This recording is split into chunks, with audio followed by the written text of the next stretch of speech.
Hai semuanya, selamat datang di cerita seram. Di channel ini kami siap membuat bulu kudukmu merinding. Makanya jangan lupa subscribe ya. Dan kali ini kita akan membahas kisah yang judulnya Kopi yang Selalu Pahit. Langsung saja kita simak. Dion duduk di pojok pantry lantai 4, menatap uap tipis yang mengepul dari cangkir kopinya. Ia sudah menambahkan 2,5 sendok gula dan sejumput krimer seperti biasanya. Tapi begitu menyeruput, rasa getir langsung menyergap lidahnya. Alis Dion mengernyit. Pahitnya bukan seperti kopi robusta biasa. Ini pahit yang menusuk, seperti ada sesuatu yang membusuk di dasar cangkir. Ia meludah ke tempat sampah, lalu mencuci mulutnya dengan air keran. Gula kampret, basi kali, gumamnya. Ia mencoba membuat lagi. Kali ini memakai gula dari toples yang berbeda, bahkan mengganti jenis kopi. Tapi lagi-lagi, begitu cangkir menyentuh bibir dan cairan itu melewati tenggorokan, Dion merasa seperti menelan rasa kecewa. Pahit bro. Dia mengerang kecil, tangannya mengepal kesal karena hari Senin sudah cukup buruk tanpa tambahan kopi rasa neraka. Di meja kerja, rekan-rekannya sedang tertawa. Dion melirik mereka, beberapa di antaranya pernah ia sabotasenya secara diam-diam. Ia tersenyum tipis, sinis. Biarin aja orang-orang lugu itu, pikirnya. Ia membuka laptop dan mulai menulis laporan bulanan. Sebagian besar datanya hasil klaim kerjaan rekan sebelah. Ia memang pintar menyusun narasi agar semua prestasi tampak berasal darinya. Tapi bahkan di tengah kemenangannya itu, mulutnya tetap diliputi rasa getir. Seolah pahit itu menempel di lidahnya. Tak peduli ia makan biskuit manis atau mengunyah permen karet. Lidahnya seperti dikutuk. Setiap kali ia menyentuh kopi, rasa itu kembali dengan lebih pekat. Seakan-akan ada sesuatu yang tertanam dalam cairan hitam itu. Sesuatu yang tahu. Malam harinya, Dion mampir ke kafe langganannya. Ia memesan latte favorit, ekstra gula dan sirup vanila. Barista menyajikannya dengan senyum. Tapi begitu Dion menyeruput, wajahnya langsung masam. Bukan hanya pahit, sekarang ada rasa seperti karat dan sedikit amis. Ia memuntahkannya ke serbet. Apa ini? Racun. Barista bingung dan mencicipi minuman yang sama. Ia mengangkat alis. Ini manis, Pak. Enak kok. Normal. Dion terdiam. Ia memaksa senyum dan membayar, meski pikirannya kini mulai terusik. Apa ini hanya masalah lidah? Atau ada yang lebih aneh sedang terjadi? Setibanya di rumah, ia membuka stopless kopi instan, menuang air panas, lalu menambahkan 4 sendok gula. Ia butuh pembuktian, tapi sekali lagi, pahit, bahkan lebih pekat dari sebelumnya. Ia menatap cangkir itu seperti menatap musuh. Di pantulan permukaan cairan gelap itu, wajahnya terlihat sedikit berbeda, lebih tirus, lebih lelah. Dan malam itu, saat ia tidur dengan lidah yang masih getir, Dion tidak tahu bahwa hidupnya telah masuk ke babak baru. Babak di mana rasa pahit bukan sekadar dari kopi, tapi dari dosa yang mulai meresap ke dalam kenyataan. Keesokan paginya, Dion datang ke kantor lebih pagi dari biasanya. Ia pikir, mungkin dengan suasana yang tenang dan pikiran yang segar, lidahnya bisa kembali normal. Ia menyeduh kopi dengan tangan sendiri, memastikan semua bahan segar dan tak kedaluarsa. Ia mencium aromanya, wangi. Tapi ketika cairan itu menyentuh lidahnya, matanya langsung menyipit, menahan rasa menjijikan yang menyerbu dari dalam mulut. Rasanya seperti rendaman air celana dalam yang sudah dipakai 40 bulan non-stop. Menjijikan dan pahit. Bahkan lebih menyiksa dari sebelumnya, seperti menyeduh luka lama. Ya, teman-temannya mulai berdatangan. Tawa, obrolan ringan dan canda mengisi ruangan. Dion duduk di kursinya, tapi ia merasa seperti berada di luar lingkaran. Seakan ada dinding kaca yang memisahkannya. Ia menatap mereka satu persatu. Dulu ia senang melihat mereka kecewa karena ulahnya. Sekarang, ia hanya merasa canggung, tidak nyaman. Di layar laptopnya, ada email pujian dari atasan. Hasil klaim laporan yang sebenarnya bukan dia yang kerjakan. Ia tersenyum kecil, tapi senyum itu cepat pudar. Tangannya otomatis meraih cangkir kopi, tapi segera ia letakkan kembali. Pahit itu seperti menghantui, bahkan sebelum ia meneguknya. Saat makan siang, Dion mencoba minum teh manis. Tapi begitu masuk ke mulutnya, rasa yang muncul sama saja pahit. Teh pun tak menyelamatkannya. Ia mendesah panjang dan menunduk, sementara perutnya mual. Ada sesuatu yang salah. Bukan cuma kopi. Seolah semua yang ia telan tak bisa lagi menipu rasa yang tumbuh dari dalam dirinya sendiri. Di toilet kantor, Dion menatap wajahnya di cermin. Matanya cekung, kulitnya kusam. Ia seperti tua 10 tahun hanya dalam 2 hari. Ia mencoba tertawa untuk meyakinkan dirinya bahwa semua ini hanya psikosomatis. Tapi yang keluar dari mulutnya adalah suara retak, seperti seseorang menahan tangis. Ia terdiam, mengeras. Mungkinkah? Malam harinya Dion kembali ke kafe. Ia mencoba tempat yang berbeda, jauh dari kantor. Ia memesan affogato, kopi dengan es krim vanila, manis, nikmat, seharusnya. Tapi begitu suapan pertama masuk ke mulut, lidahnya seperti dipanggang. Ia berteriak pelan, menggertakkan gigi. Air matanya jatuh tanpa ia sadari. Pelayan menatapnya heran, tapi Dion hanya mengangkat tangan dan berkata, "Maaf, bukan salah kalian." Saat pulang ke apartemen, Dion membuka laci tempat ia menyimpan folder hitam, berisi bukti semua manipulasi yang pernah ia lakukan. CV rekayasa, laporan suntingan, email manipulatif. Ia tak tahu kenapa membuka itu malam ini. Tapi ketika ia menatap lembar demi lembar kejahatannya sendiri, tiba-tiba ada rasa logis yang muncul. Mungkin pahit ini bukan dari mulut, tapi dari hati yang sedang membusuk.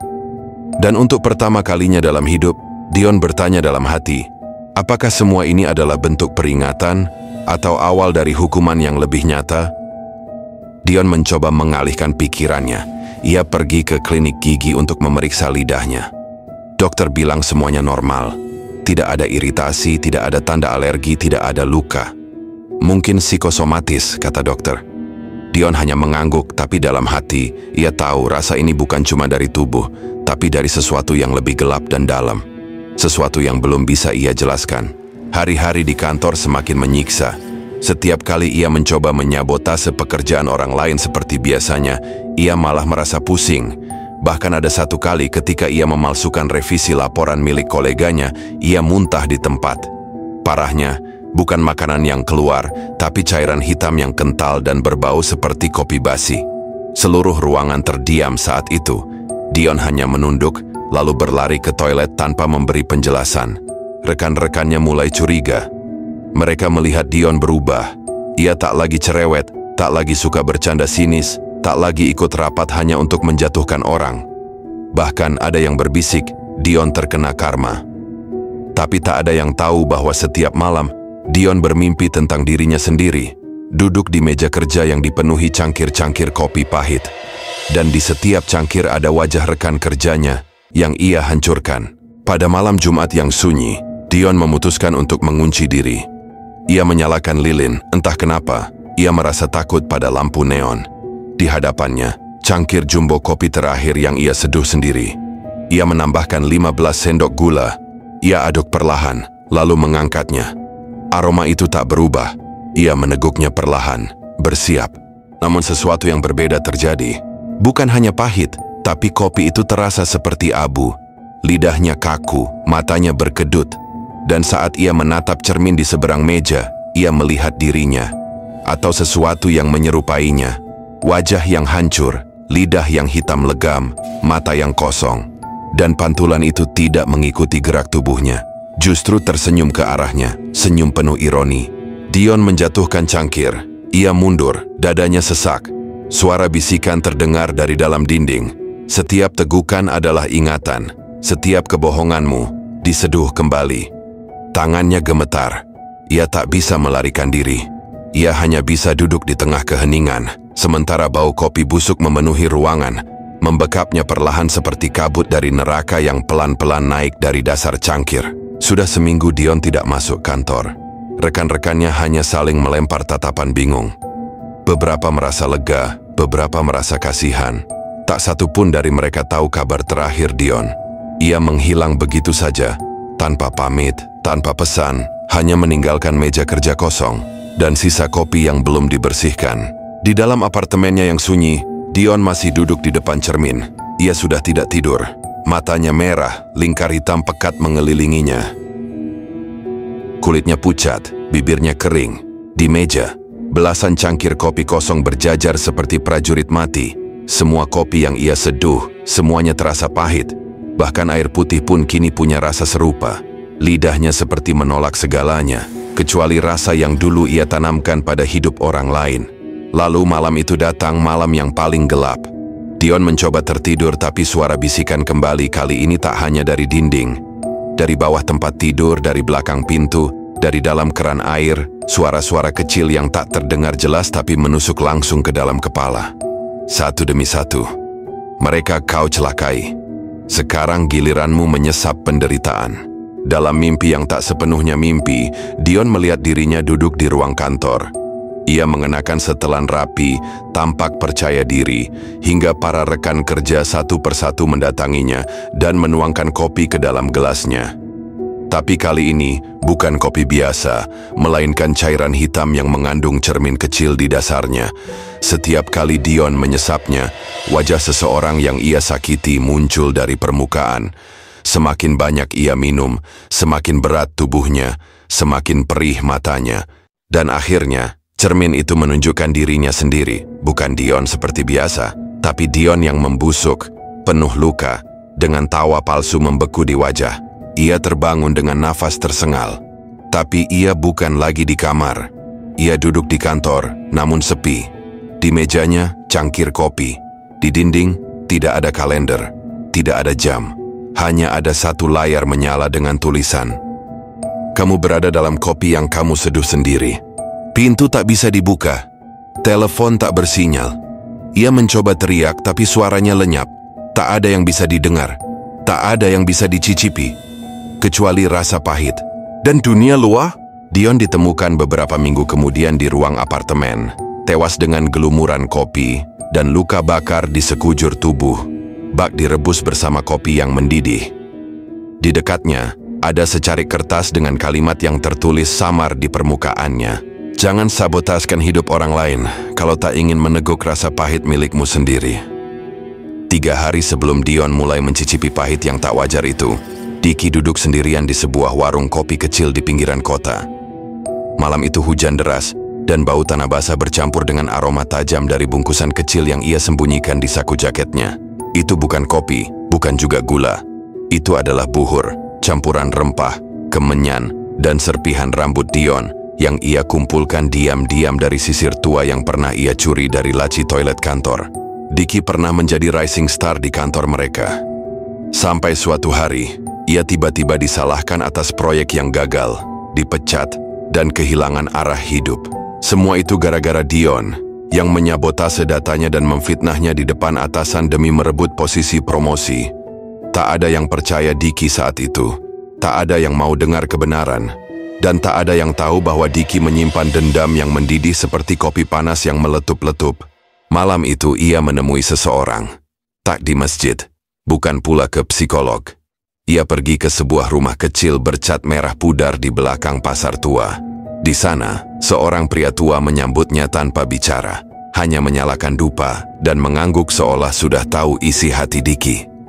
Ia memberikan bubuk buhur yang katanya, "Campurkan ke dalam kopi targetmu, tidak akan berpengaruh pada orang lain."